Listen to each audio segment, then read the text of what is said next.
Shalom Bapak Ibu. Shalom. Shalom. Ya, sebelah kiri coba angkat dan lambaikan tangan. Shalom. Tengah. Tengah belum kompak. Ya, shalom. Sebelah kanan. Shalom. Ya, siap untuk beribadah kepada Tuhan. Amin. Siap untuk beribadah kepada Tuhan. Amin. Amin. Yuk, kalau kita siap, saya ajak untuk kita semua bangkit berdiri. Kita akan datang kepada Tuhan. Ya. Sebelum mulai coba toleh kanan kiri, lihat wajah masing-masing. Ada gairah tidak? Ya, haleluya. Haleluya.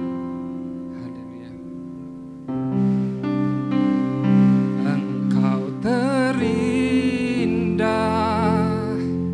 termegah, termulia, termanis.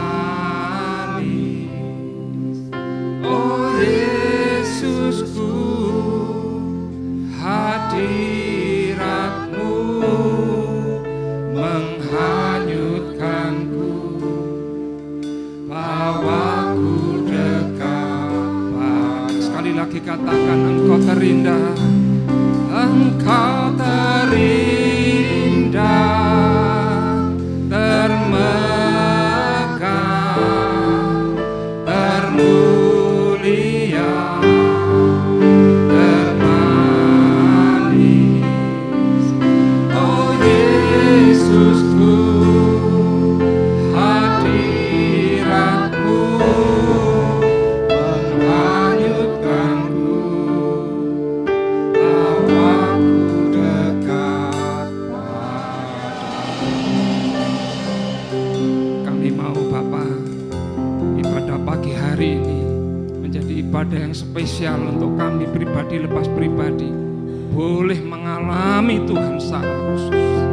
Untuk itu Bapa hadir di tempat ini, Roh Kudus pimpin kami, biar kami boleh melihat keindahan Tuhan, boleh melihat kemuliaan Tuhan, dan kami boleh dibawa Tuhan masuk hadirat Bapa.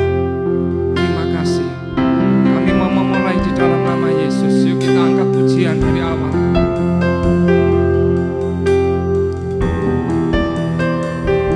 Kasih-Mu bersemi di hati. Kasih-Mu bersemi di hatiku, sungguh indah, sungguh indah dan mulia. Damai-Mu bersemi di hatiku, tenggelamku di hadirat. Sekali lagi katakan kasih-Mu. Yuk katakan kasih-Mu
tangan tinggi-tinggi. Minta kepada Tuhan, biar kita dibawa dekat kepada Tuhan.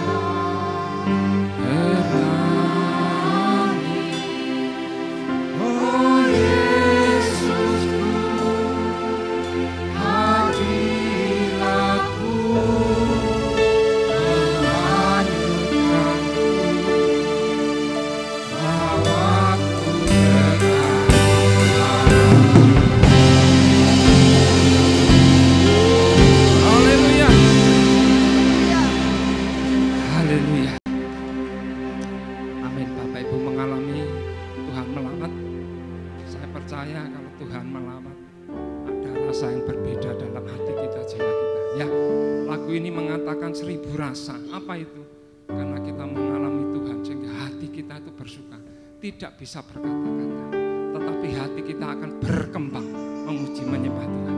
Haleluya. Yuk 1000 rasa. Haleluya.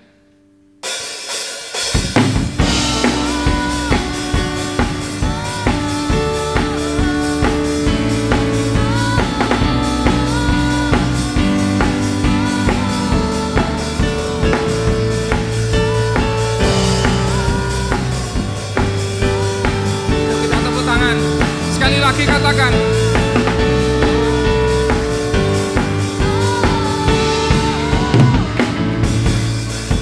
ku kagum 1000 rasa hadiratmu, mewarnai relung hatiku dengan pelangi janjimu. Katakan, terpana ku teguh aku dibuatmu, sebab kau bukan Allah yang jauh, lalu di dekatku. Hadirmu memenuhi jiwaku, menyinari kegelapanku, tak dapat ku melukiskannya hadiratmu. Hadirmu mengubah sifatku, menyinari kegelapanku, tak dapat ku melukiskannya hadiratmu. Sebentar, Bapak Ibu saya lihat kok belum semangat ya. Yuk, kalau kita bertemu dengan cinta kita, kita pasti sukacita, amin. Oh, ya katakan, oh,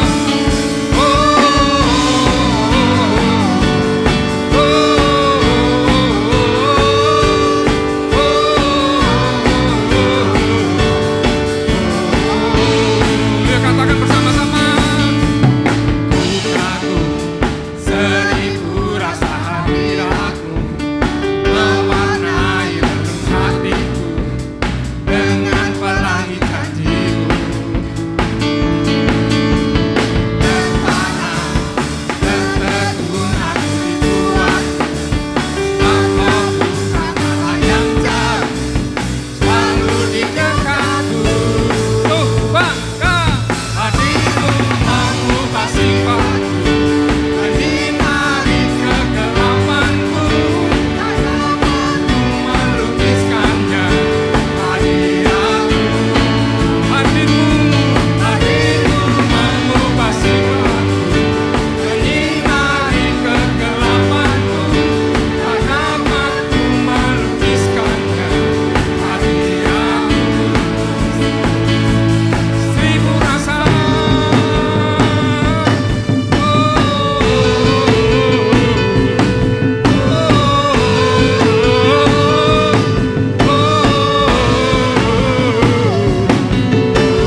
sekali lagi, sudah wajahnya berseri belum?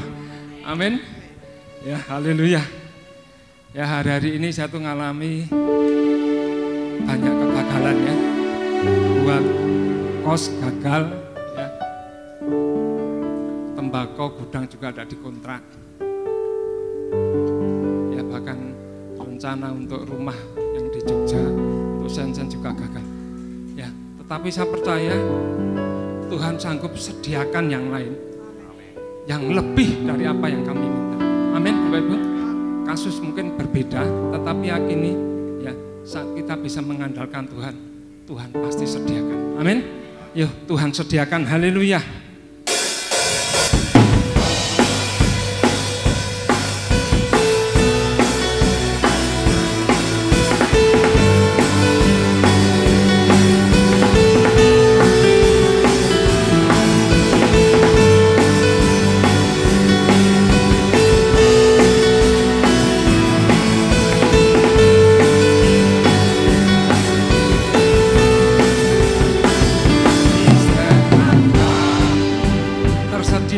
Tersedia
satu lagu yang sungguh indah ya, biar ini nanti membuat konsep hidup kita yang berbeda. Haleluya.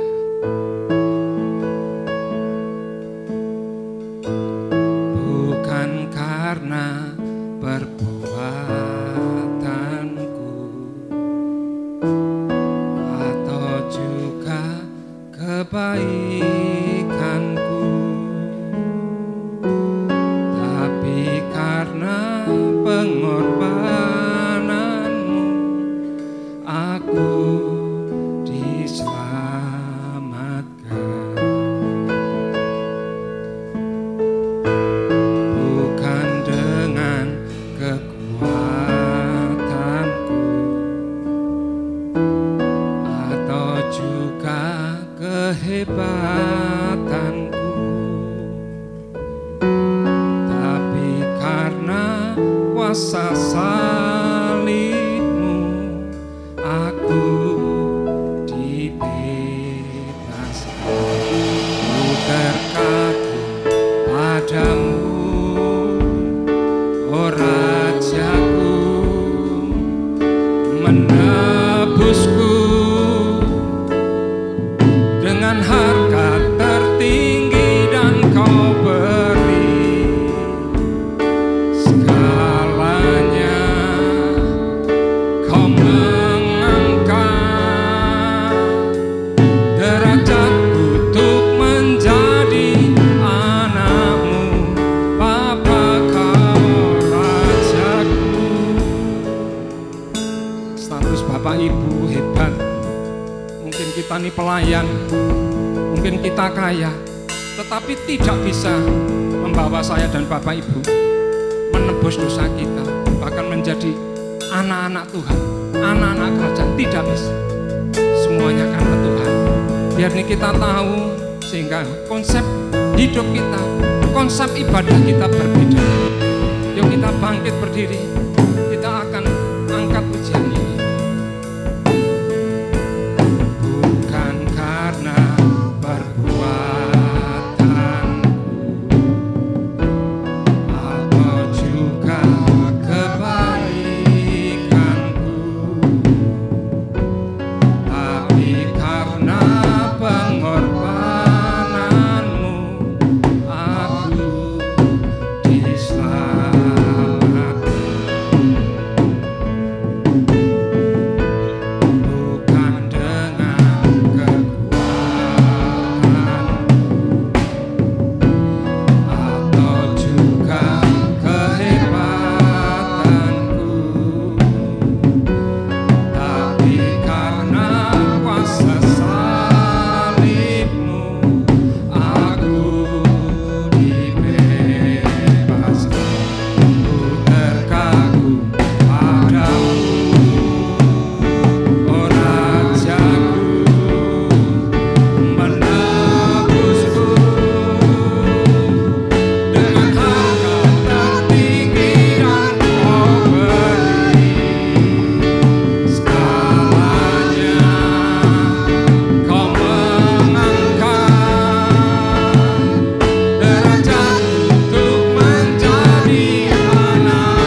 rencanamu Bapa, pikiranku, kehendakku,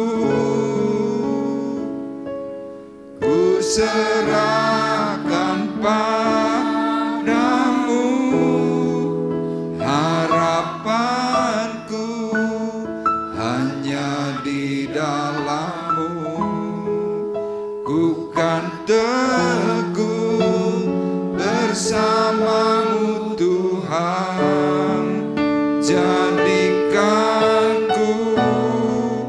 bejana-Mu untuk memuliakan-Mu.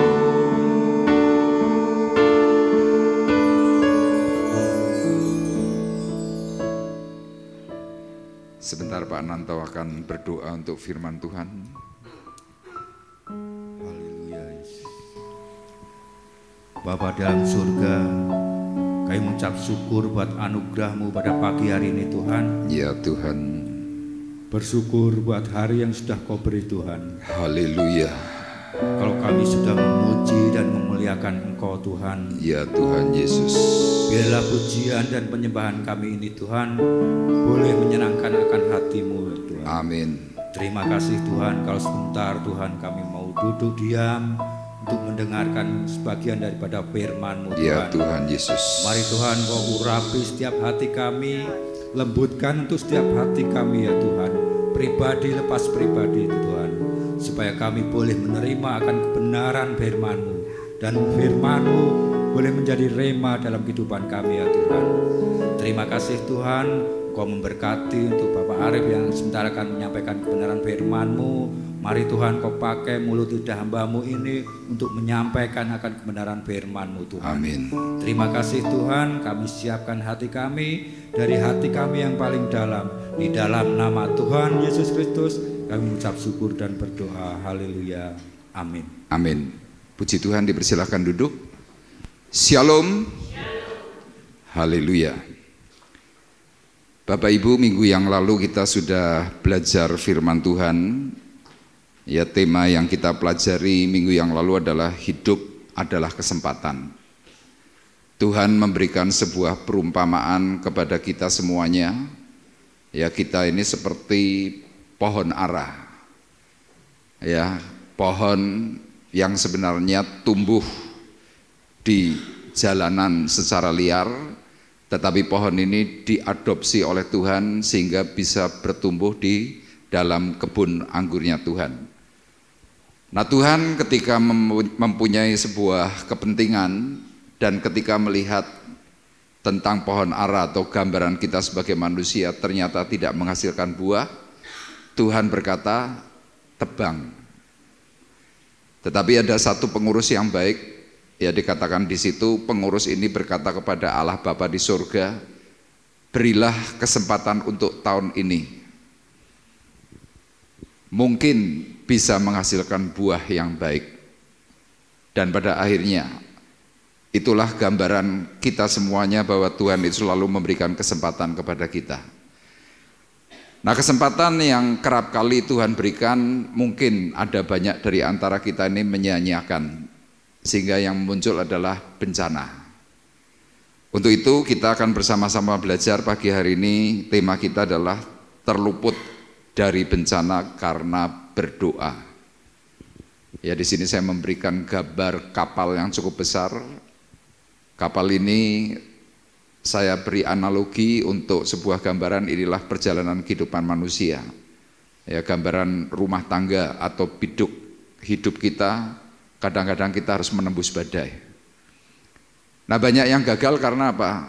Badai ini memang sulit untuk ditembus karena mereka yang sedang mengalami badai ini jarang berdoa. Nah, kita akan melihat dalam Injil Matius pasal 26 ayat 40 dan ayat 41. Ayat ini menceritakan hari itu Tuhan Yesus yang sedang mau ditangkap, kemudian mengajak para murid untuk berdoa di Taman Getsemane, dan yang kemudian ternyata para murid yang jelas-jelas di situ ada Tuhan, tetapi ternyata mereka memilih tidur daripada berdoa. Yuk kita akan membaca bersama-sama, nanti akan dipandu oleh Saudari Rosa, Matius pasal 26 ayat 40 dan ayat 41. 2, 3. Setelah itu ia kembali kepada murid-muridnya itu dan mendapati mereka sedang tidur, dan ia berkata kepada Petrus, "Tidakkah kamu sanggup berjaga-jaga 1 jam dengan aku?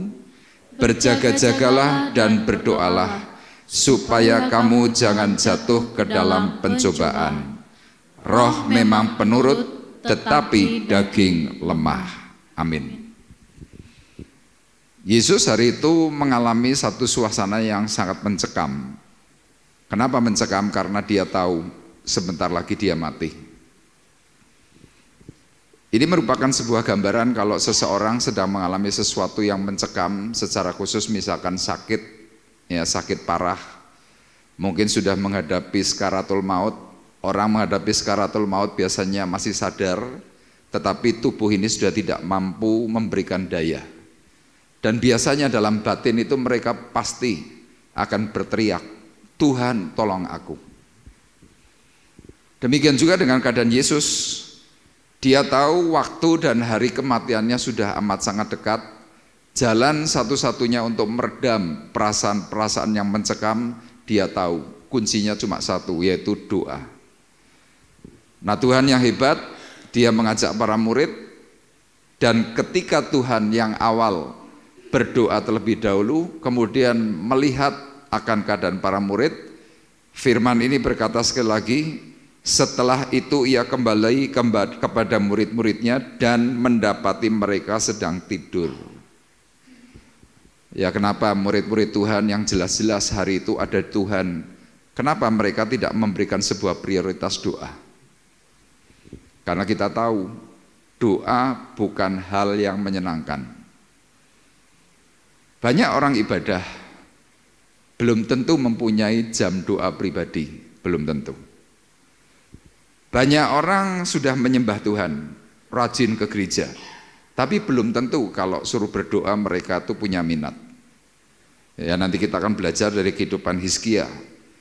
Hizkia ini orang yang cinta Tuhan, ibadahnya luar biasa, perayaan Paskah pun dilakukan dengan sangat besar, tetapi ternyata apa? Dia orang yang malas berdoa. Dan yang kemudian meskipun segala sesuatu kebaikan yang dia lakukan di hadapan Tuhan dan juga di hadapan umat, ini membuka sebuah celah yang besar. Makanya di sini ayat firman Tuhan berkata, "Tidakkah kamu sanggup berjaga-jaga 1 jam dengan aku?" Ya, kita perlu melihat, kita harus berjaga-jaga dengan Tuhan itu tidak lama. 1 hari 24 jam. Seharusnya kalau kita perhitungkan, misalkan perhitungannya adalah 10%, itu adalah 2,4 jam harusnya. Tapi Tuhan tidak meminta terlalu banyak, 1 jam saja. Nah, rupanya dengan perkataan 1 jam saja ada gereja yang mencoba mengadopsi dengan tema gereja itu adalah apa? Gereja 1 jam saja.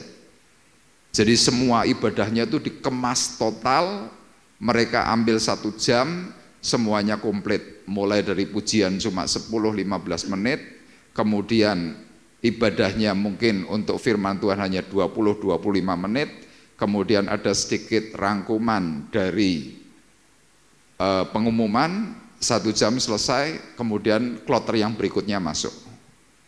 Dan ternyata ada banyak sekali jemaat suka yang seperti ini. Nah, pengajaran Tuhan yang berkata tentang bagaimana tata cara ibadah mulai banyak ditinggalkan. Makanya Bapak Ibu bisa melihat ibadah-ibadah yang lengkap ini kurang diminati. Tapi ibadah-ibadah singkat mereka lebih senang.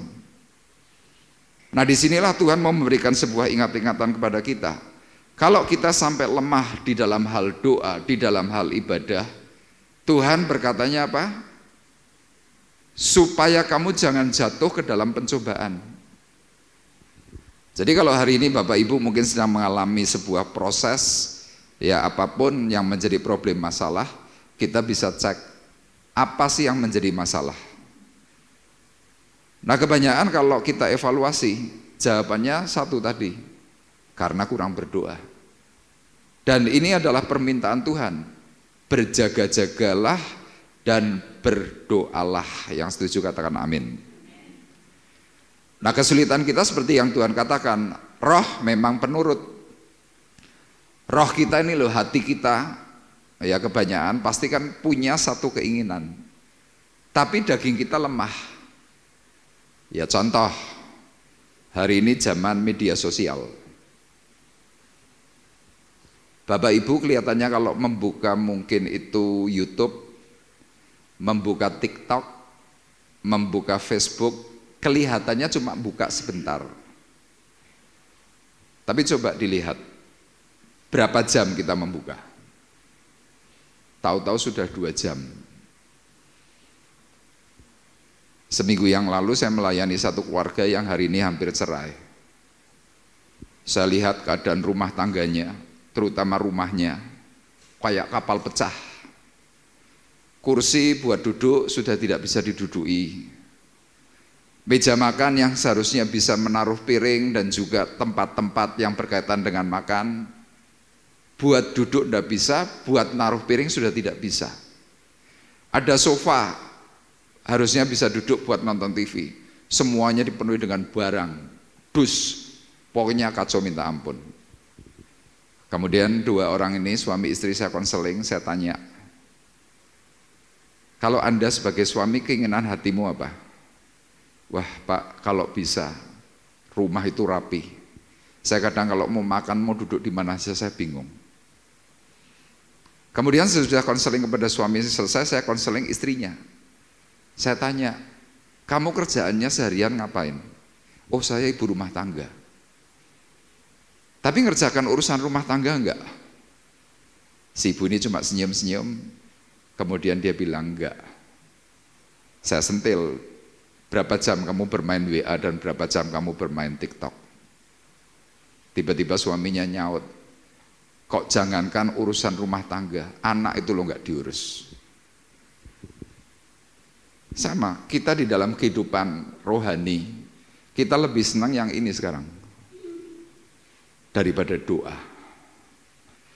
Kita lebih tertarik dengan apa ya, sesuatu yang ringan-ringan. Ya TikTok itu cuma berapa menit, gak sampai 1 menit, mungkin hanya 50 detik, tapi suguhannya menarik.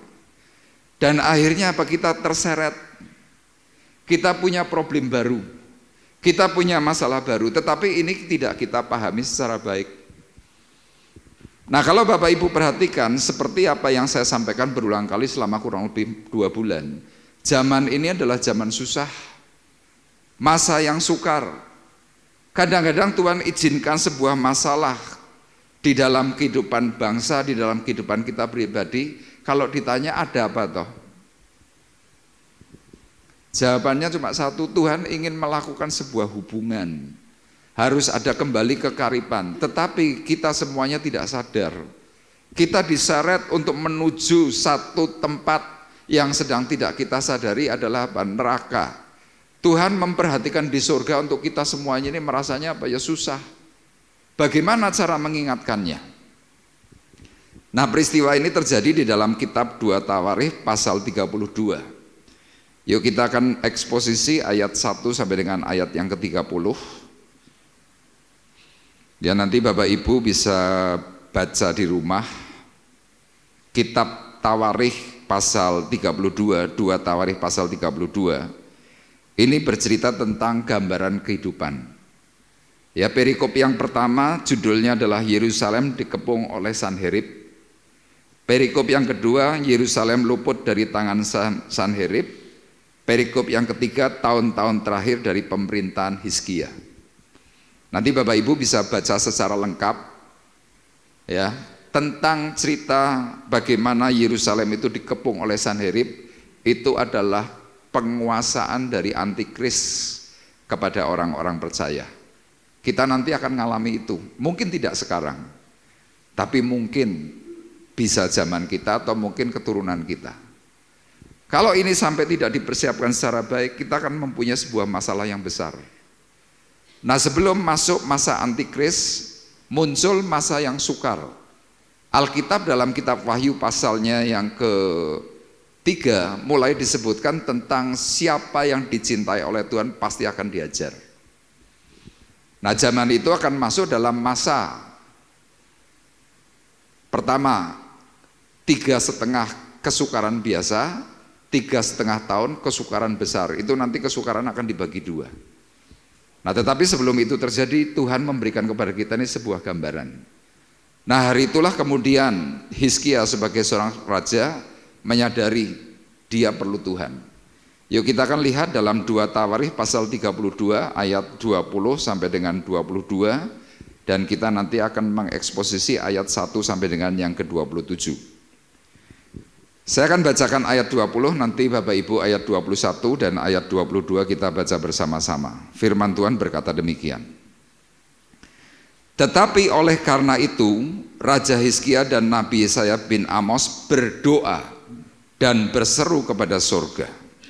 Lalu Tuhan mengirim malaikat yang melenyapkan semua pahlawan yang gagah perkasa, pemuka dan panglima yang ada di perkemahan Raja Asyur, sehingga ia kemalu-maluan kembali ke negerinya. Kemudian ia ditewaskan dengan pedang oleh anak-anak kandungnya sendiri ketika ia memasuki rumah Allahnya. Bersama-sama. Demikianlah Tuhan menyelamatkan Hizkia dan penduduk Yerusalem dari tangan Sanherib Raja Asyur dan dari tangan semua musuhnya, dan ia mengaruniakan keamanan kepada mereka di segala penjuru. Amin. Kalau Bapak Ibu membaca 2 Tawarikh pasal 32 ayat 20 sampai 22, ini adalah hasil yang terbaik dari seorang yang berdoa. Tapi Hizkia ini sempat tidak berdoa dalam sebuah pengertian doa yang khusus. Ya, banyak dari kita ini tidak pernah berdoa secara khusus. 2 hari yang lalu saya ketemu seorang pebisnis. Pebisnis ini amat sangat dekat dengan pendeta, dekat sekali. Pendeta besar kemana dia selalu ikut, mendampingi. Pelayanan kemanapun juga selalu ikut, memberikan pendampingan. Satu kali dia bercerita kepada saya begini, Pak Arif, saya ini bingung loh. Sekarang setiap jam 3, setengah 3, setengah 4, saya seperti ada orang yang membangunkan dan saya selalu bangun. Saya tanya, Bapak tidurnya jam berapa? Oh, tidur jam berapapun. Tidur jam 12 saya juga dibangunkan, tidur jam 10 saya juga dibangunkan. Saya langsung bilang, Pak, kalau menurut saya Tuhan tuh kepingin Bapak itu berdoa. Istrinya nyaut, ya Pak Arif benar nih enggak pernah doa. Si suami jawab, loh saya doa. Terus saya tanya, doanya apa? Oh, doanya waktu saya mau berangkat kerja. Jam berapa Pak? Ya kira-kira jam 7. Lah terus Bapak kalau bangun pagi dari kira-kira jam 3 sampai jam 6, jam setengah 7, jam 7 Bapak ngapain? Ya saya lihat ini Pak. Bayangkan Bapak Ibu, 3 jam untuk lihat TikTok. Doa enggak? Doa. Tapi hanya doa yang sifatnya rutinitas.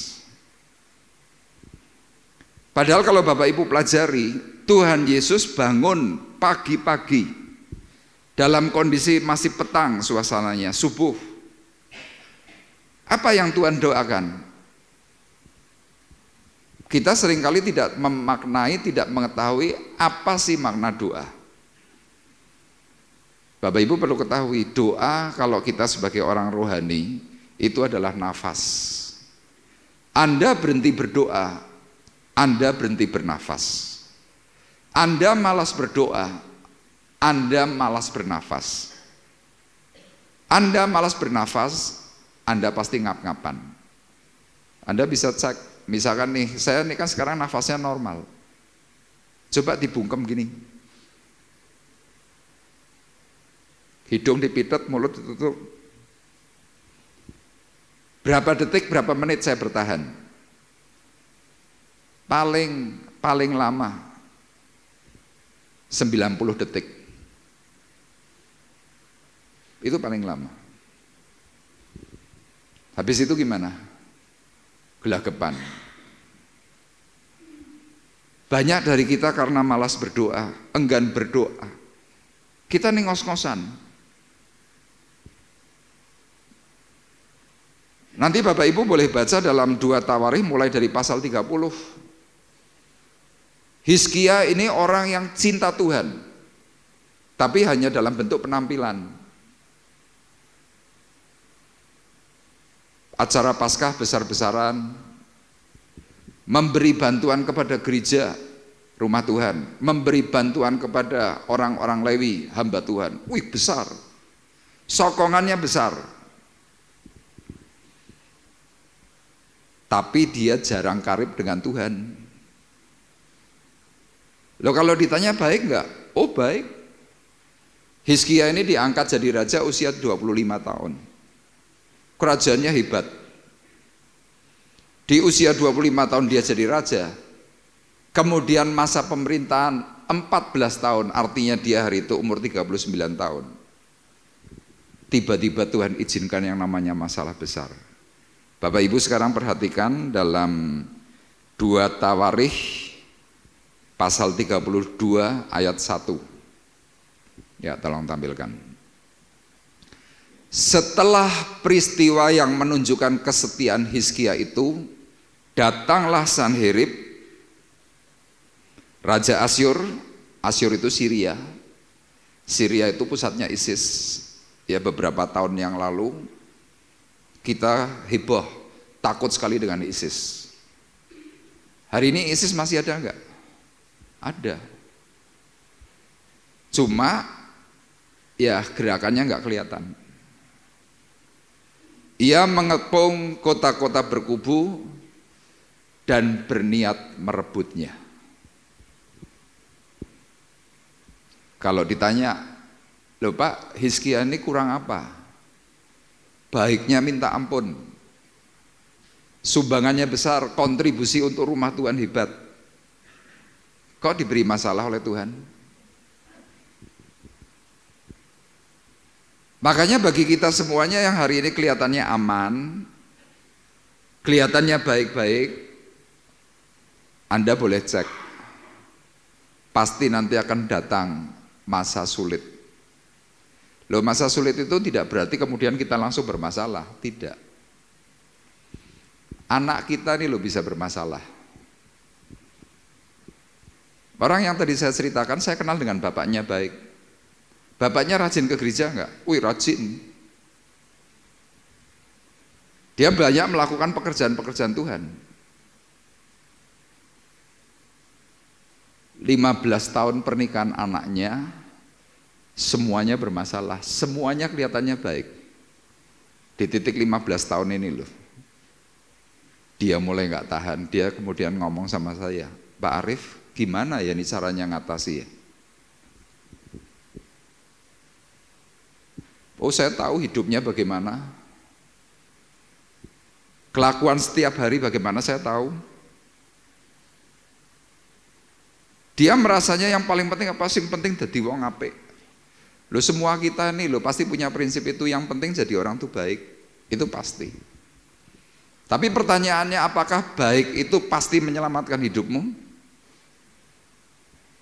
Belum tentu.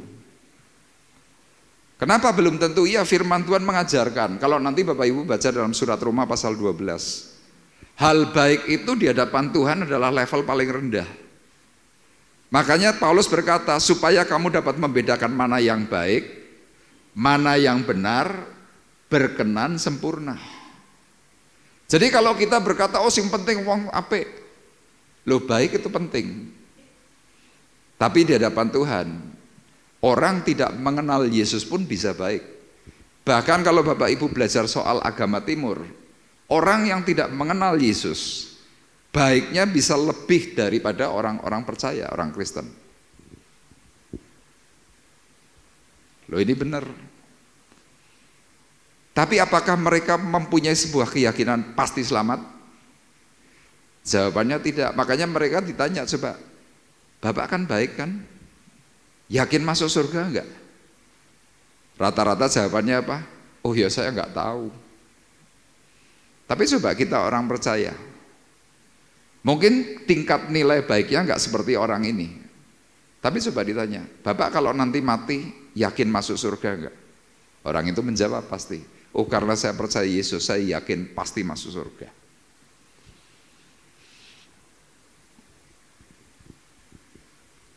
Nah kita yang hari ini mungkin merasa bahwa oh nggak ada masalah. Iya memang kita lagi belum punya masalah. Tapi nanti ketika kalau ada sesuatu masalah, kita baru tanya, salahku apa ya? Ini loh peristiwanya Hizkia itu terjadinya seperti itu. 14 tahun memerintah, 25 sampai 39 tahun ini, wah kerajaannya hebat, sukses semuanya oke. Tetapi lihat perkataan firman Tuhan setelah peristiwa yang menunjukkan kesetiaan Hizkia, bukan kejahatan, kesetiaan. Datanglah Sanherib, Raja Asyur, menyerbu Yehuda, mengepung kota, dan berniat merebutnya. Kalau setan datang dalam hidupmu, apa yang terjadi? Engkau akan kehilangan damai. Loh, orang yang tadi saya ceritakan sudah tanya kepada saya, salahku apa ya sebagai orang tua? Saya cuma jawab, ya coba kamu cek sendirilah, kan kamu yang tahu. Bagaimana kamu terhadap uang, bagaimana kamu terhadap lingkunganmu. Orang itu cuma bilang, iya. Loh masing-masing kita kan tahu siapa diri kita. Makanya tujuan firman Tuhan pagi hari ini adalah kita belajar mengetahui betapa pentingnya hidup bersama dengan pendoa. Ini sangat penting. Banyak orang tidak urusan karena mereka berpikir, oh doa itu kan urusannya pendeta, urusannya full timer, urusannya ketua doa. Tidak itu. Bapak yang tadi saya ceritakan, pada akhirnya dia berdoa untuk siapa? Untuk anaknya yang sedang mengalami kemalangan. Dulu kalau diajak doa mau enggak? Enggak mau. Nah sekarang kita akan lihat, agar kita ini bisa terluput dari bencana dan kita bisa tahu bahwa betapa pentingnya hidup bersama dalam berdoa atau bersama pendoa. Yang pertama kita harus mau berkata kepada Tuhan, Tuhan mulai hari ini aku tidak lagi mau mengandalkan kekuatanku, kekuatan manusia. Ya dalam poin 1 ini saya katakan jangan lagi engkau mengandalkan kekuatan manusia. Seperti yang tadi Pak Eko katakan, kekayaan kita tidak menyelesaikan. Kehebatan, kegagahan kita tidak menyelesaikan. Orang yang saya ceritakan ini amat sangat kaya. Tapi dia sudah berkata, sugih ora ono artine. Saya tanya, lah kenapa? Lah buat apa? Setiap hari, setiap saat, setiap waktu cuma ribut yang saya dapat. Ya di sini saya tuliskan, Hizkia ketika menghadapi persoalan tidak langsung datang kepada Tuhan. Tetapi dia masih mengandalkan kekuatan kekayaannya. Dia berpikir kekayaan itu bisa menyelesaikan persoalan. Tetapi yang didapat hanyalah apa? Takut. Yang didapat hanyalah takut. Orang kalau sudah takut, apakah duitmu bisa menutupi takutmu? Tidak bisa. Orang kalau sudah punya perasaan takut, kegagahanmu, kehebatanmu, apakah bisa nutupi itu? Tidak bisa. Nah sekarang kita lihat ayat 2. Ketika Hizkia mengetahui bahwa Sanherib datang hendak memerangi Yerusalem, ia berunding dengan para panglima dan pahlawannya untuk menutup segala mata air yang terdapat di luar kota, dan mereka itu bersedia membantunya. Maka berkumpullah banyak orang, mereka menutup semua mata air dan sungai yang mengalir dari tengah-tengah negeri itu. Kata mereka, mengapa raja-raja Asyur harus mendapat banyak air kalau mereka datang? Ayat 5. Dengan sekuat tenaga Hizkia membangun kembali seluruh tembok yang telah terbongkar, mendirikan menara-menara di atasnya dan tembok yang lain di luarnya. Ia memperkuat juga Milo di kota Daud dan membuat lembing dan perisai dalam jumlah yang besar. Kita bisa melawan musuh kalau kita mempunyai amunisi yang cukup. Tapi kalau musuhmu jauh lebih besar, terus gimana? Loh, musuh yang lebih besar itu kerap kali mengintimidasi. Sanherib hari itu mengintimidasi Hizkia habis-habisan. Sanherib mengirimkan juru minuman, mengirimkan pegawai-pegawainya untuk berbicara kepada Hizkia. Ancamannya apa? Hizkia, apa kamu pikir engkau mau meminta bantuan Mesir, engkau bisa menang melawan aku? Engkau berpikir bahwa engkau punya Tuhan, mana buktinya Tuhanmu bergerak untuk bisa melawan aku? Loh, orang kalau cuma diberi intimidasi sehari, 2 hari, 3 hari, itu enggak terlalu masalah. Tapi kalau setiap hari engkau diintimidasi, ditekan, nanti yang muncul itu perasaan enggak karu-karuan. Ada persoalan Hizkia yang jelas mengenal Tuhan, dia tidak datang kepada Tuhan. Tetapi sesuai dengan perkataan firman Tuhan dikatakan dengan sekuat tenaga Hizkia membangun kembali seluruh tembok. Dia membuat benteng perlindungan.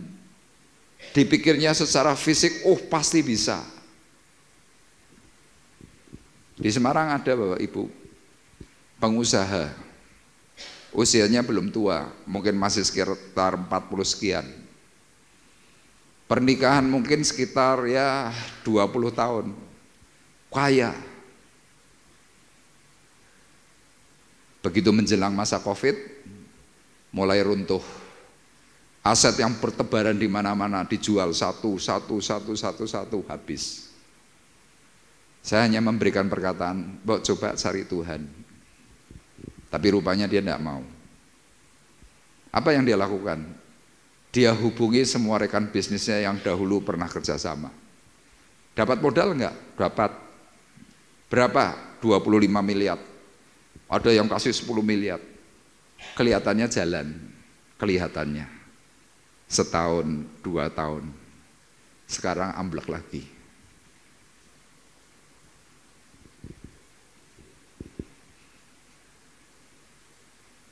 Kita seringkali tidak bisa memprediksi apa sih sebenarnya yang Tuhan mau. Tapi kalau nanti Bapak Ibu evaluasi di rumah, setiap kali persoalan seperti perkataan Rasul Paulus, Tuhan turut bekerja dalam segala perkara untuk mendatangkan kebaikan. Itu saja. Tapi kadang-kadang kan kita yang sedang diberi masalah, kita tidak cepat-cepat bergegas cari Tuhan. Hizkia yang jelas ditulis dalam pasal 30, pasal 31. Dia baiknya minta ampun. Tapi pertanyaannya, kenapa dia tidak mau berdoa? Karena masih kuat. Karena masih kaya. Makanya saya sampaikan kepada Bapak Ibu, dimanapun gereja, termasuk gereja kita, siapa yang berdoa? Ya cuma 1, 2, 3, 4 lah. Loh, kadang sudah punya masalah aja tidak mau berdoa. Malah memberikan pesan. Jangan ngomong-ngomong ya, aku malu. Loh, jelas masalah kok kamu malu. Lah kamu mau ditolongi enggak? Nanti kalau ada yang memberitahu langsung mengamuk. Loh gimana? Nanti ujung-ujungnya yang salah siapa? Ya gereja juga. Loh, hari ini kalau Bapak Ibu boleh cek, gereja hampir tidak berdoa. Ya termasuk full timer juga sama. Lebih sibuk dengan HP, lebih sibuk dengan WA, lebih sibuk dengan media sosial. Di mana ya? Di semua tempat. Terus harus bagaimana? Ya inilah dunia masa sekarang, masa sukar. Kalau diingatkan, mutung. Nanti Bapak Ibu kapan-kapan bisa dolan ke gereja pusat di Semarang. Cobalah ikut datang di doa pagi dengan 6.000 jemaat. Yang hadir berapa? Kalau menurut Bapak Ibu, kalau jemaatnya 6.000 yang hadir berapa? Coba Bapak Ibu mungkin bisa bersuara berapa kalau 6.000 jemaat yang hadir berapa? Halo? Yang hadir 5. Wah, ngenes tenan. Loh kok bisa?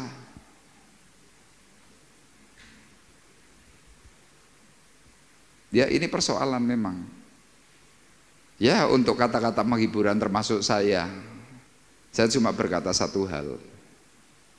Zaman Yesus saja jelas-jelas murid itu kumpul dengan Yesus yang penuh keajaiban, yang bisa membangkitkan orang dari antara orang mati.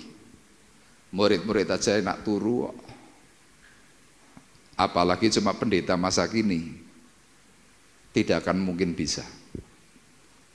Tapi lihat, ada satu tangan kuat yang pasti Bapak Ibu akan menarik setiap manusia supaya orang itu pasti berdoa. Jadi kalau seperti peristiwanya Hizkia hari itu, dia tidak langsung mengandalkan Tuhan. Dia lebih mengandalkan kekuatan, kekayaan, kehebatannya. Ini manusiawi, ini normal. Tapi pertanyaannya, seberapa engkau kuat? Loh kalau engkau cuma sakit flu, ya saya jamin Anda nggak bakalan berdoa. Anda sakit perut, ya Anda pasti nggak berdoa. Tapi coba kalau kena kanker, ayo meh piye?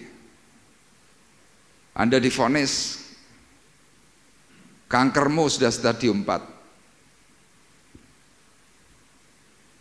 Dimanapun tempat Anda pasti akan berdoa. Nah sekarang, zaman sekarang, ya termasuk zaman Hizkia juga, orang berpikir, emangnya kalau doa harus di gereja?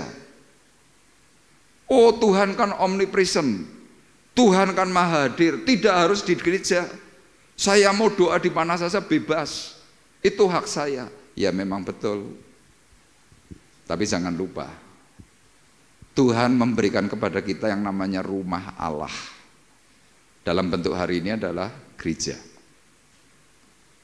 Kalau Tuhan tidak merancang gereja, ya tidak mungkin ada gereja. Makanya sekalipun hari itu gereja belum terbentuk secara fisik, zaman Musa, firman Tuhan mengatakan, Musa pergilah beribadah. Kemana Tuhan? Ke padang gurun. Perjalanannya berapa hari? 3 hari. Ada satu tempat yang dipakai oleh Tuhan untuk melakukan ibadah ritual.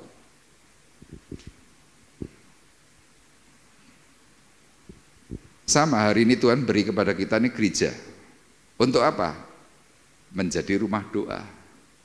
Kalau kita hari-hari kemarin mungkin berpikir seperti Hizkia, oh aku masih kuat. Tapi ketika engkau mungkin mulai tidak kuat, hal yang kedua, Hizkia ini bergegas mendatangi Tuhan. Mendatangi Tuhan ngapain? Doa. Makanya di sini saya tulis, ketika Hizkia menyadari bahwa musuh yang dihadapinya memiliki kekuatan yang lebih besar, dia pun bergegas mencari Tuhan dan hambanya. Mencari Tuhan dan apa saudara? Hambanya. Anda mungkin akan berkata, Pak, masa ayatnya ada Pak? Bicara kita harus cari Tuhan dan hamba Tuhan. Ada.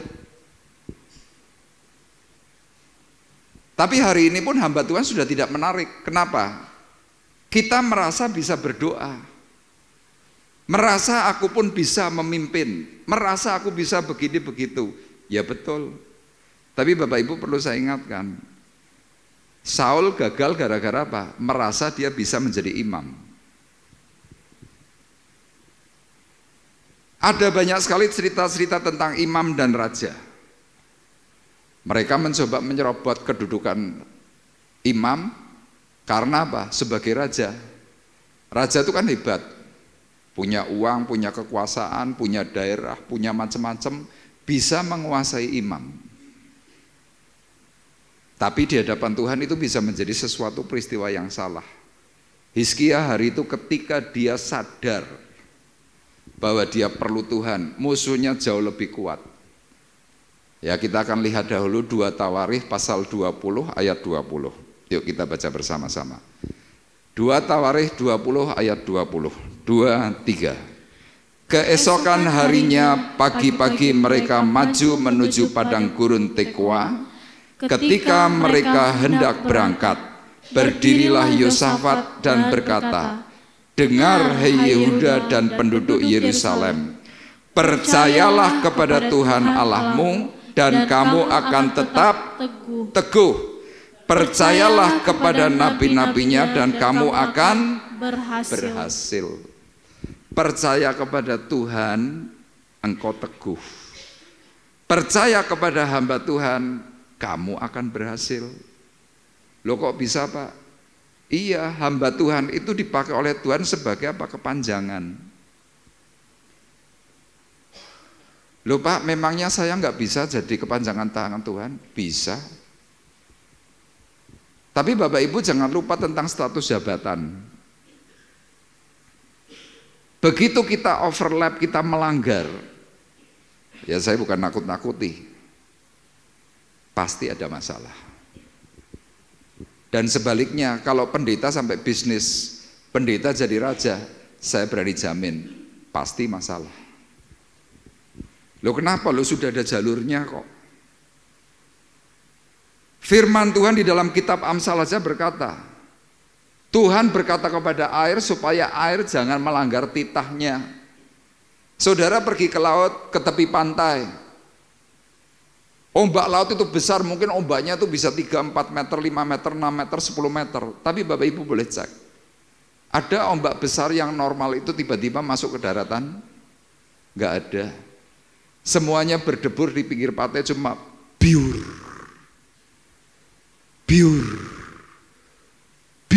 cuma gitu aja. Air tidak melanggar titahnya.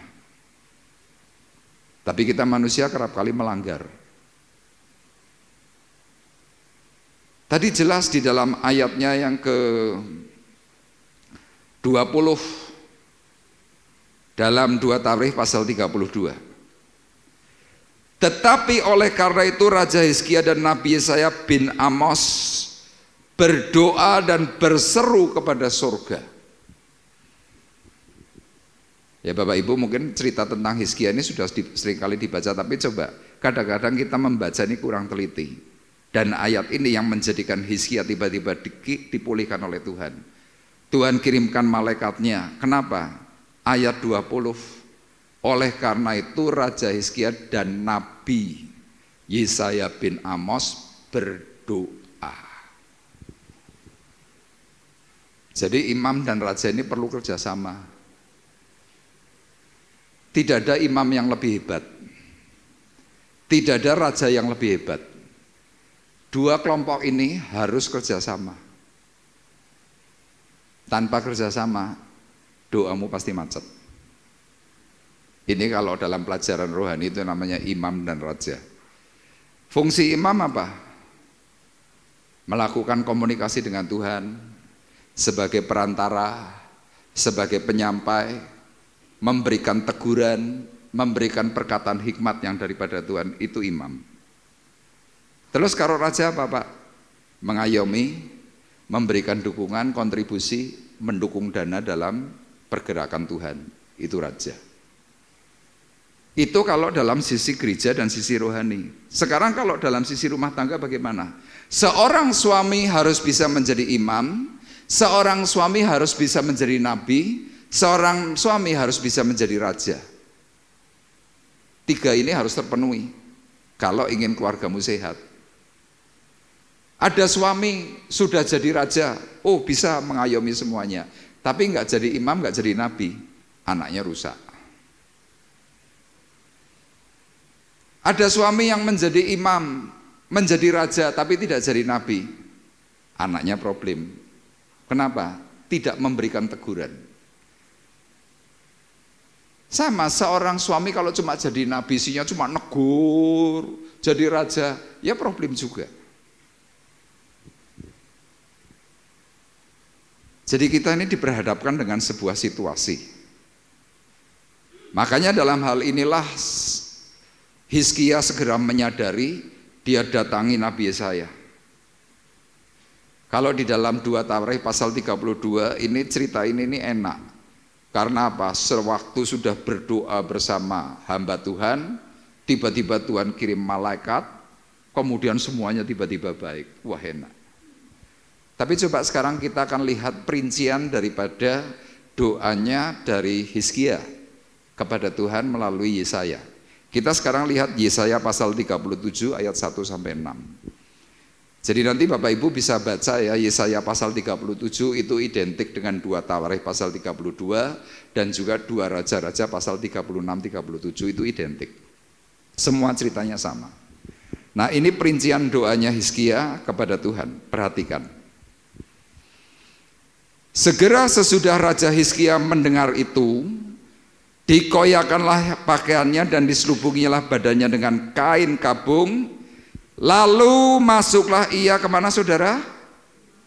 Ke rumah Tuhan. Jadi Hizkia itu tidak doa di rumah, tidak doa di istananya. Kalau Anda membayangkan sebuah istana, kira-kira menurut Bapak Ibu, istananya Hizkia ada rumah doanya enggak? Halo? Pasti ada. Jangankan Hizkia yang raja, kita orang kaya kalau rumahnya besar, kita rohani biasanya menyediakan rumah doa, tempat doa, kamar doa itu biasanya, meskipun mungkin tidak pernah dipakai. Tapi lihat sikapnya Hizkia kepada Tuhan. Ketika Hizkia mendengar ancaman itu, pakaiannya dikoyakan. Pakaian apa? Pakaian kebesaran. Koyakan. Kemudian ngapain dia? Diganti dengan pakaian kabung. Habis itu dia bergegas masuk ke rumah Tuhan. Di rumah Tuhan dia bersimpuh. Makanya Bapak Ibu perlu ketahui, kalau kita ibadah, maaf ya, kita tidak harus selalu pakaiannya itu mewah. Dan yang lebih celaka sekarang di kota besar, orang beribadah itu ketok udeli. Bayangkan ibadah rumah Tuhan udeli ketok. Ibadah rumah Tuhan kadang-kadang kainnya kurang. Kenapa? Sakmene tok. Loh, orang kalau sampai perutnya kelihatan tuh kan kainnya kurang. Nah, minta sama Cik Wen sama Koh Jae disambung. Loh, ke rumah Tuhan maaf ya, blowek. Sampai kadang-kadang menimbulkan gangguan WL-nya di depan karung ini. Hizkia enggak. Dia benar-benar dalam masa susah itu berselimutkan, berselubungkan kain kabung. Loh Pak, masa ke gereja nggak boleh pakaian yang mewah? Loh, yang bilang kan tidak begitu. Berpakaianlah yang normal, yang wajar, serapi mungkin kita berhadapan dengan Tuhan. Termasuk apa? Dalam hal beribadah sebagai pemimpin. Ini sangat penting. Tapi kadang-kadang kita berpikir, oh ini milenial. Iya memang, ini zaman milenial betul. Tapi jangan lupa aturan milenial itu tidak bisa mengalahkan aturannya firman. Hizkia begitu dia melakukan seperti apa yang dikatakan, dia kemudian ngapain? Bersimpuh. Ketika dia melakukan itu, bersimpuh di hadapan Tuhan, firman ini kemudian berkata, disuruhnyalah juga Elyakin, kepala istana, Sebna, panitera negara, yang tua-tua dan yang tua-tua di antara para imam, dengan berselubungkan kain kabung.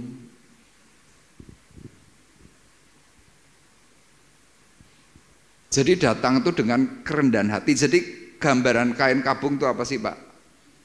Kerendahan hati. Engkau dalam masa susah, kekayaanmu sudah tidak bisa memberikan jawaban, engkau datang dengan kesombongan. Yesaya bersama pegawainya tidak melakukan itu, dia merendahkan diri, datang kepada Nabi Yesaya bin Amos. Kemudian berkatalah mereka, pegawainya Hizkia kepada Amos, kepada Yesaya, beginilah kata Hizkia, hari ini hari kesesakan, hari ini hukuman dan penistaan.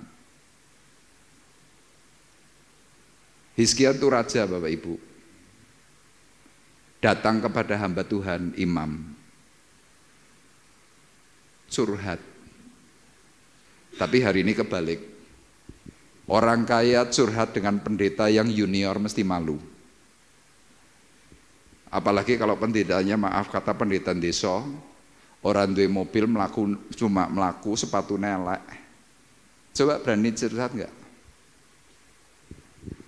Mereka pasti akan berpikir, opo iso. Tapi coba Bapak Ibu belajar dari Alkitab.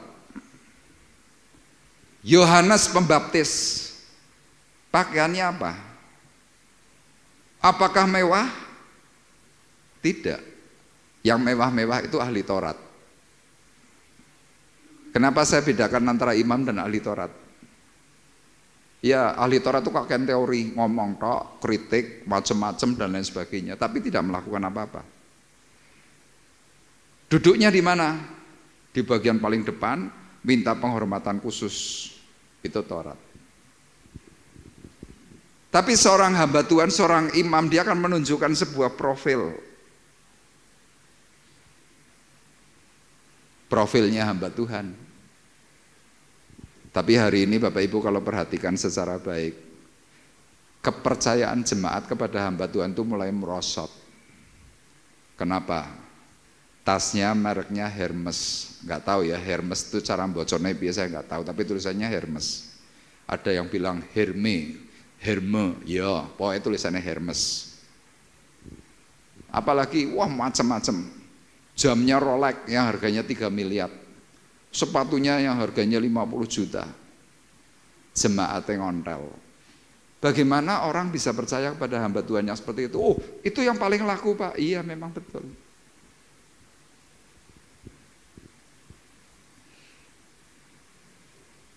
Hari ini hari kesesakan, hari ini adalah hukuman dan penistaan. Kenapa Hizkia sebagai seorang pembesar, sebagai raja, dia mau curhat? Karena supaya hamba Tuhan itu bisa membawa dalam doa. Tapi ada orang-orang tertentu berkata, Pak, jangan didoakan di atas mimbar ya, ngisin-ngisin ke. Loh, kalau masih wajar-wajar ya di atas mimbar nggak apa-apa. Kecuali loh, kalau terjadi yang namanya, oh Tuhan tolong si A karena dia ketangkap zina, berselingkuh sama si A, si B gitu, itu nggak perlu. Tapi kalau yang awam-awam yang masih umum, inilah fungsinya gereja dan inilah fungsinya mimbar untuk apa? Ya berdoa. Kemudian ayat selanjutnya, ayat 4. Mungkin Tuhan Allahmu sudah mendengar perkataan juru minuman agung yang telah diutus oleh Raja Asyur, tuannya untuk mencela Allah yang hidup, sehingga Tuhan Allahmu memberi hukuman karena perkataan-perkataan yang telah didengarnya. Nah ini permintaannya Hizkia kepada Yesaya. maka baiklah engkau menaikkan doa untuk sisa yang masih tinggal ini. Jadi kalau Bapak Ibu meminta permohonan doa, kalau sekarang kan bisa melalui WA. Pak, dukung dalam doa ya, anak saya sakit panas. Oh, hamba Tuhan itu pasti berdoa. Kepada pendoa, Pak, dukung doa ya, keluarga kami mengalami problem. Apakah sesudah itu nanti akan diwer-werke? Oh enggak Bapak Ibu. Kita punya aturan, kita punya SOP. Kadang-kadang mungkin ada orang-orang tertentu berkata, wah cerita kewe, tidak begitu. Hizkia minta kepada Yesaya, baiklah engkau Yesaya, naikkan doa untuk sisa yang masih tinggal. Ketika pegawai Raja Hizkia sampai kepada Yesaya, berkatalah Yesaya kepada mereka, beginilah kamu katakan kepada Tuanmu, beginilah firman Tuhan, janganlah engkau takut terhadap perkataan yang kau dengar yang telah diucapkan oleh budak-budak Raja Asyur untuk menghujat Tuhan. Jadi itulah fungsi hamba Tuhan untuk supaya apa? Kenapa kok perlu doa? Kenapa perlu disiaringkan dulu? Meskipun setingkat Yesaya, hamba Tuhan hebat, dia bukan dukun, dia bukan Tuhan, dia perlu diberi cerita terlebih dahulu. Kemudian dalam peristiwa itu berapa kali Hizkia berdoa? Dalam satu perikop yang sama, Hizkia itu berdoa sampai 2 kali. Dan cara doanya yang terperinci, dia bukan hanya berkata, Tuhan, aku punya masalah, tolong aku. Tidak hanya itu. Nah sekarang kita lihat ayat 14. Hizkia menerima surat itu, ini doa yang kedua. Dari tangan para utusan lalu membacanya, kemudian pergilah ia ke rumah Tuhan dan membentangkan surat itu di hadapan Tuhan. Hizkia berdoa di hadapan Tuhan, katanya, maka sekarang ya Tuhan Allah kami, selamatkanlah kami dari tangannya, supaya segala kerajaan di bumi mengetahui bahwa hanya Engkau sendirilah Tuhan. Jadi nanti Bapak Ibu baca di rumah, doanya Hizkia itu komplit. Dia punya pokok doa.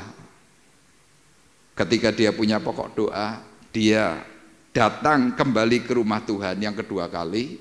Dia dengan bersimpuh, kira-kira dengan simpuhnya dia tuh buka suratnya gini.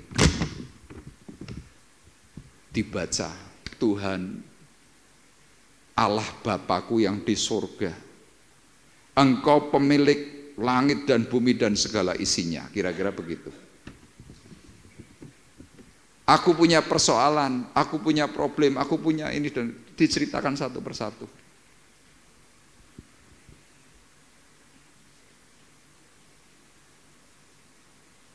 Kadang kita mungkin sudah berdoa.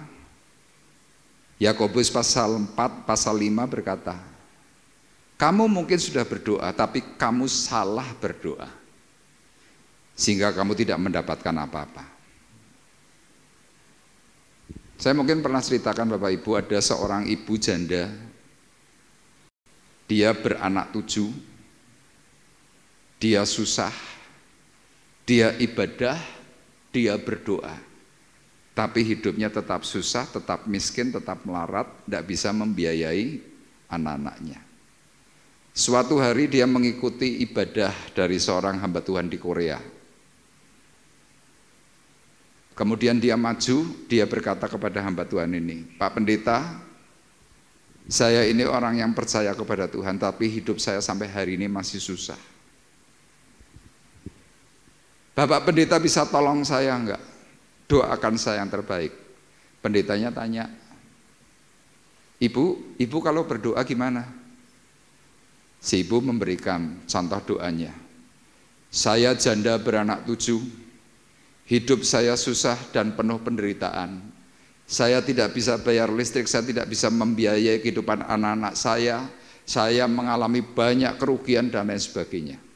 Pokoknya omongannya kira-kira seperti itu. Pendeta ini cuma ngomong sama si ibu janda, Bu, ibu berdoanya salah. Loh, salah kenapa? Saya berdoa dengan akhiran di dalam nama Tuhan Yesus aku berdoa. Iya, kata-katanya ibu yang salah. Terus harus bagaimana? Pendeta ini ngajari, saya janda beranak 7, saya percaya kepada Tuhan Yesus Kristus, segala kesusahan hidupku dan segala kesulitan-kesulitan yang aku hadapi, Tuhan ambil alih. Dan hari ini juga aku diberkati, aku bisa membiayai seluruh kehidupan keluarga dan seluruh anak-anakku. Dalam nama Tuhan Yesus Kristus aku berdoa, amin. Doanya mirip. Yang satu doa kutuk, yang satunya doa berkat. Sejak hari itu si ibu ini mulai berdoa dengan benar, seperti yang diajarkan pendeta. Ibu ini adalah penjual tenongan. Dulu jual tenongan, 1 tenong aja nggak habis. Tapi sejak dia berdoa seperti apa yang diajarkan oleh hamba Tuhan, dia jual tidak hanya 1 tenong, 2 tenong, 3 tenong, 4 tenong, 5 tenong. Suatu hari ada satu sekolahan baru berkata kepada sang ibu janda, Bu, sekolah baru ini perlu petugas kantin. Ibu mau nggak mengelola kantin sekolah? Si ibu menjawab, saya tidak punya modal. Modal tidak usah bingung, kantin nanti sediakan. Singkat cerita, kantin ini dikelola dan ibu ini mengalami berkat yang melimpah. Kenapa? Doanya benar. Sejak hari itu ibu ini menjadi ibu pengelola kantin yang sukses dan dia hari ini punya yang namanya supermarket makanan terbesar di Korea Selatan. Kenapa? Doa yang salah diubah menjadi doa yang benar. Yesaya melakukan doa itu terperinci. Tadi dalam 2 Tawarikh pasal 32 hanya disebutkan maka Yesaya bersama Hizkia berdoa kepada Tuhan dan kepada surga. Maka Tuhan kirimkan malaikat. Itu kan ringkasan. Tapi detailnya lihat, dibentangkan, diucapkan satu persatu. Tuhan ini persoalanku A, B, C, D, E, F, G, diceritakan satu persatu. Dan akibatnya apa? Tuhan turun tangan. Itu yang kedua. Dan sekarang yang terakhir. Kenapa kita penting hidup bersama pendoa? Supaya kita jangan merasa nyaman. Di dalam perikop pasal 32 ayat 24 sampai dengan 27, judulnya adalah tahun-tahun terakhir dari pemerintahan Hizkia. Di usia 39 dia punya persoalan, dipulihkan, kemudian menuju masa tua. Umurnya tidak disebutkan, tapi dia memerintah sampai dengan 25 tahun. Artinya di sekitar umur 45 sampai dengan umur 50 tahun dia punya masalah baru. Apa itu? Sakit. Makanya Bapak Ibu sekarang lihat ayat 24.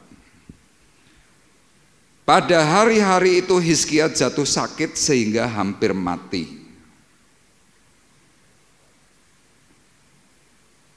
Kenapa Hizkia sakit? Pertama karena dia mulai tua. Makanya saudara dan saya yang sudah mulai tua mesti sakit-sakitan. Kenapa Tuhan mengizinkan yang namanya sakit kepada orang tua? Sakit itu alarm Bapak Ibu. Dulu ada banyak sekali orang tidak punya penyakit gula. Kapan? Waktu usianya di bawah 40. Dulu di usia 40 maksimal atau di bawah 40. Kamu tidak punya penyakit tensi atau darah tinggi. Kamu tidak pernah asam urat, kau tidak pernah kolesterol, kau tidak pernah kena jantung. Semuanya baik-baik. Kau minum kopi, kau minum gula, minum teh manis, minum Coca-Cola, Fanta dan sejenisnya nggak masalah. Tapi ketika engkau menuju tua, begitu engkau mulai minum Fanta dan Coca-Cola, mungkin sedikit banyak manis, alarmmu bunyi, tet, tet, tet, tet, tet, tet. Jadi kalau kita sakit terus ngapain? Seperti kata firman Tuhan, Hizkia berdoa kepada Tuhan. Seperti tadi saya katakan, kita jujurnya kan doa tuh malas Bapak Ibu. Loh saya ngaku juga kepada Bapak Ibu, kadang-kadang saya kalau suruh doa ya aduh, rasanya itu berat. Tapi mau tidak mau kan harus doa, harus. Nah secara khusus kapan kita bisa berdoa? Seperti Hizkia. Waktu dia sakit hampir mati. Jadi Bapak Ibu perlu ketahui di antara jeda usia 39 sampai mungkin menuju 49, 47, 48. Hizkia di sini sempat merasa juga dalam doa. Makanya ketika hari itu di mana Hizkia dijadikan sakit oleh Tuhan, hampir mati, ia berdoa kepada Tuhan dan Tuhan berfirman kepadanya, memberikannya suatu tanda ajaib. Tandanya apa? Cuma disuruh makan kue ara. Tapi lihat, sudah sembuh dari sakit, sombongnya masih kumat. Hizkia tidak berterima kasih atas kebaikan yang ditunjukkan kepadanya. Karena ia menjadi angkuh, sehingga ia dan Yehuda dan Yerusalem ditimpa murka. Jadi urutannya jelas ya. 39 tahun kena masalah, diserang musuh, diberi keamanan oleh Tuhan kaya raya, lupa berdoa, tiba-tiba sakit, habis sakit sembuh, sombong lagi, habis sombong lagi, Tuhan kirimkan murka. Sesudah mengirimkan murka yang terakhir, firman Tuhan berkata apa? Tetapi Hizkia sadar akan keangkuhannya, merendahkan diri bersama dengan penduduk Yerusalem, sehingga murka Tuhan tidak menimpa mereka pada zaman Hizkia.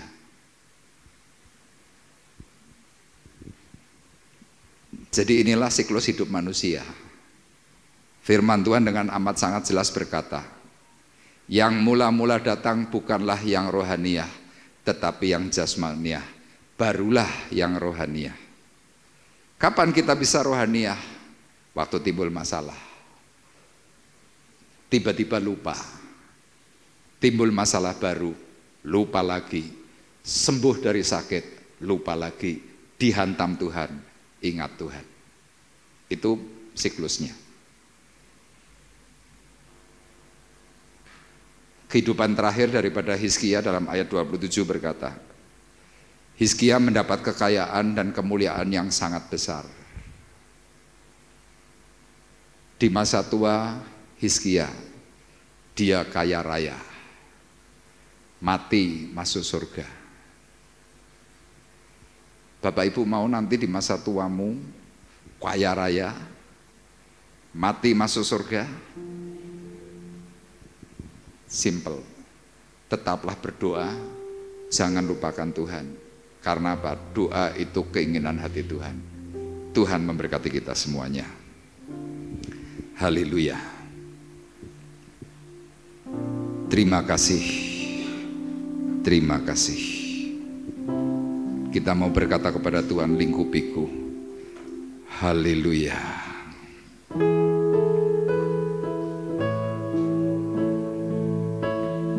Kita percaya kalau tangan Tuhan memberikan pagar perlindungan, melingkupi kita semuanya,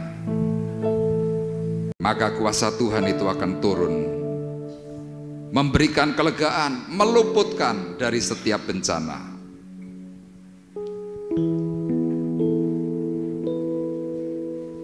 Lingkupiku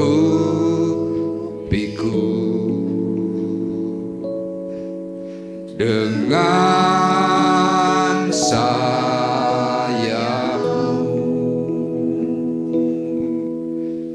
naungiku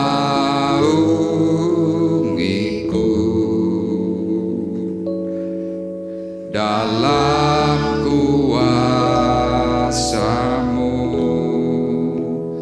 di saat badai bergelora.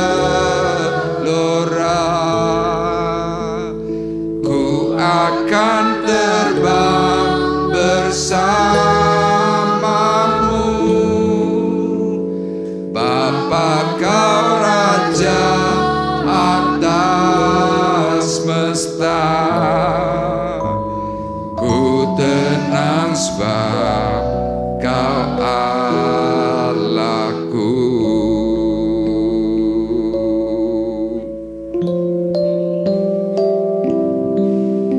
Jiwaku tenang dalam Kristus.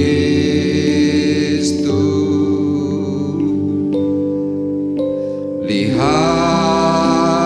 kuasa-Nya dalam keheningan. Di saat badai bergelora, ku akan terbang bersamamu. Bapa, Kau Raja atas semesta. Ku tenang sebab Kau Allahku. Di saat badai bergelora, ku akan terbang bersamamu. Bapa, Kau Raja atas semesta. Ku tenang sebab Kau Allahku. Di saat badai bergelora, ku akan terbang bersamamu. Bapa, Kau Raja atas semesta. Ku tenang sebab Kau Allahku. Di saat badai bergelora, ku akan terbang. Kita bersama-sama bangkit berdiri. Bapa, Kau Raja atas semesta.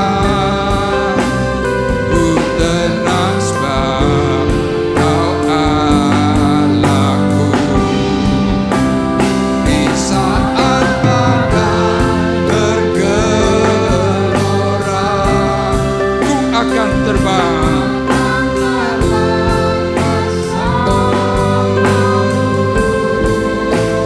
Bapa, Kau Raja atas semesta.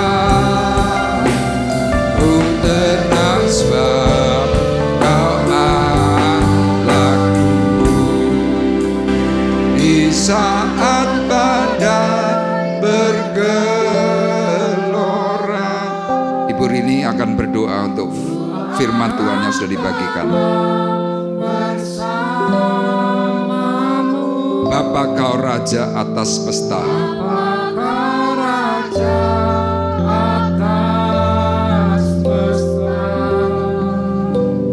Ku tenang sebab Kau Allahku. Ku tenang sebab Kau Allahku. Ku tenang sebab Kau Allahku.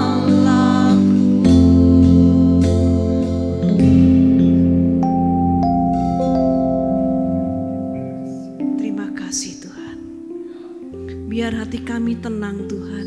Pada saat badai bergelora Tuhan menimpa kehidupan kami, kami tetap tenang Tuhan. Kami tetap tenang karena Engkau duduk di dalam buritan itu Tuhan. Dan kami mendapati bahwa Engkau ada. Bahwa Engkau ada bersama kami. Engkau ada di dalam perahu kehidupan kami. Dan kami dapat kuasa untuk menghardik, untuk topan itu untuk reda. Dan kami percaya Tuhan, pertolongan kami hanya ada di dalam Engkau. Kami mempunyai Tuhan yang luar biasa. Kami mempunyai Tuhan yang dahsyat, yang sanggup memulihkan kehidupan kami, yang sanggup mengadakan yang tidak ada menjadi ada, yang sanggup membuat perubahan dalam kehidupan kami, sehingga hidup kami mau pertaruhkan dan kami percayakan di dalam tangan-Mu. Sebab kami percaya bahwa Engkau ada di tengah badai. Terima kasih Tuhan buat setiap kebenaran firman-Mu. Biarlah Tuhan kebenaran firman-Mu ini tidak datang dengan sia-sia, tetapi boleh tertanam dan bertumbuh Tuhan, sehingga kehidupan kami semakin diubahkan dan kami makin percaya bahwa Engkau ada. Terima kasih Tuhan, Kau berkati untuk hamba-Mu Bapak Pendeta Arif Tuhan. Tuhan yang akan terus berikan iluminasi dalam kehidupannya. Tuhan berikan hikmat-Mu Tuhan, dan kami mempercayakan Tuhan dalam keluarganya. Tuhan juga akan memberkati dengan limpah, dan senantiasa kebajikan dan kemurahan belaka terus mengikuti kehidupannya seumur hidupnya. Terima kasih Bapa, di dalam nama Tuhan Yesus. Amin. Silakan duduk. Haleluya. Ya Bapak Ibu diberkati firman Tuhan. Amin. Ya sekarang kita siapkan ya donasi kita yang terbaik untuk kita memberikan persembahan kepada Tuhan. Yang bertugas mohon ke depan, ya nanti Ci Ida yang akan berdoa untuk persembahan. Haleluya. Haleluya. Terima kasih Tuhan, Engkau sudah memberkati kami dengan firman-Mu, sehingga kami boleh semakin kuat dan semakin melekat kepadamu Bapa. Tuhan, sebentar kami akan memberikan apa yang ada pada kami. Kiranya Tuhan, sucikan, kuduskan persembahan kami Tuhan, untuk menjadi alat kelebaran kerajaan-Mu di tempat ini.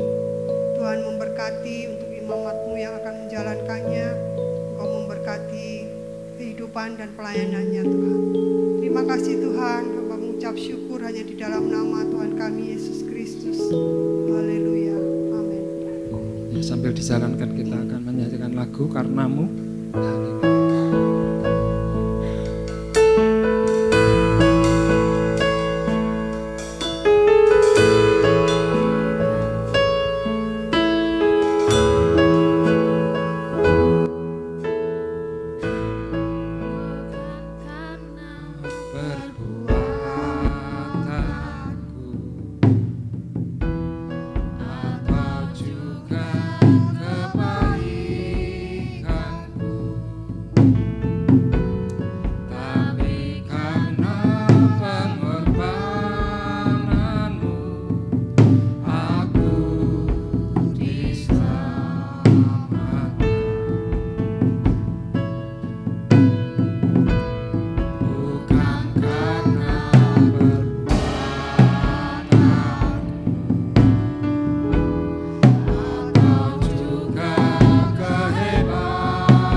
Kita memberikan dengan hati yang benar, yang tulus, ya Tuhan akan ganti berlipat-lipat ya. Amin.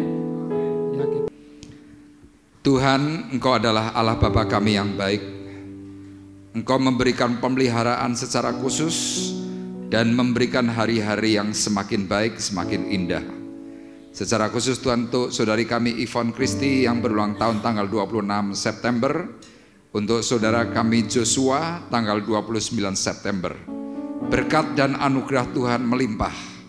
Pertolongan, kekuatan, kesehatan, bahkan kesuksesan dalam bidang apapun mengalir atas mereka berdua, dan mereka boleh menjadi berkat di dalam kehidupan keluarga, takut kepada nama Tuhan, dan mereka boleh menjadi teladan dimanapun Tuhan tempatkan. Dan kami percaya Tuhan, dengan bertambahnya usia, mereka boleh menjadi orang-orang yang semakin bijaksana. Kami pagi hari ini berdoa Tuhan untuk saudara kami Pak Woto yang kembali opnam di Rumah Sakit Umum Temanggung. Tuhan kiranya menolong, Tuhan memberkati, memulihkan. Dan kami juga berdoa Tuhan untuk Ibu Harsi yang sampai saat hari ini Tuhan, dia lemah, tidak bisa bergerak. Kami perlu anugerah, perlu pertolongan Tuhan, jamahan khusus untuk Ibu Harsi. Bahkan untuk asupan makanan, minuman yang dikonsumsi melalui mulut bibirnya, Tuhan tolong supaya beri kelancaran. Ampuni Tuhan akan pasangan suami istri ini kalau ada sesuatu yang tidak berkenan. Tuhan, Hamba-Mu juga berdoa untuk Pak Wondo supaya Engkau jamah, Tuhan tolong dan Tuhan beri pemulihan. Untuk anak kami Excel yang sampai hari ini masih opnam di rumah sakit di Yogyakarta, kiranya Tuhan juga menjamah, Tuhan menolong, memulihkan dan memberikan kesehatan yang baik. Tuhan, kami juga berdoa untuk anak-anak kami yang sekolah di dalam kota maupun yang di luar kota. Kiranya Engkau pelihara, Engkau tolong, Engkau berkati, bahkan dicukupkan dalam semua pembiayaan. Kami juga berdoa Tuhan untuk rekan-rekan kami yang memerlukan usaha pekerjaan.